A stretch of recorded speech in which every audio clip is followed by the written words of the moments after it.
মনিরামপুরে চাইনা লেবু মাল্টা চাষে সফলতা অর্জন করলেন মোহাম্মদ করিম।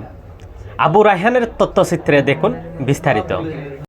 যশোরের মনিরামপুর উপজেলার মজগুন্নি গ্রামের যুবক মোহাম্মদ করিম এখন এলাকায় পরিচিত ফলচাষী মাল্টা করিম নামে। 1 বিঘা জমিতে মাল্টা ও চাইনা লেবু চাষ দিয়ে শুরু করা তার যাত্রা আজ সফলতার অনন্য উদাহরণ। দেখতে পাচ্ছেন এটা বাড়ি ওয়ান মাল্টা, কালার প্রচণ্ড কালার, সেরকম জুস এবং অত্যন্ত পরিমাণে সুমিষ্ট। 11 বছর আগে বন্ধুর পরামর্শে লিজ নেয়া জমিতে মাল্টা চাষ শুরু করেন করিম। কৃষি বিভাগের সহায়তা ও নিজের অক্লান্ত পরিশ্রমে তিনি প্রথম 3 বছরে ভালো ফলন পান।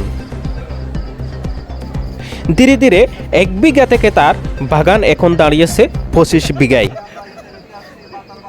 এই পর্যন্ত করিম ব্যয় করেছেন প্রায় 20 থেকে 25 লাখ টাকা, আর আয় হয়েছে 40 থেকে 50 লাখ টাকারও বেশি।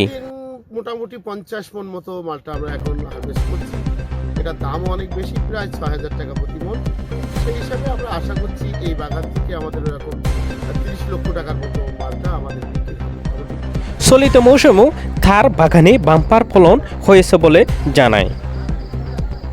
করিমের গ্রিন মাল্টা বাগান এখন স্থানীয় 15-20 শ্রমজীবী মানুষের নিয়মিত কর্মসংস্থানের জায়গা হয়ে পড়েছে।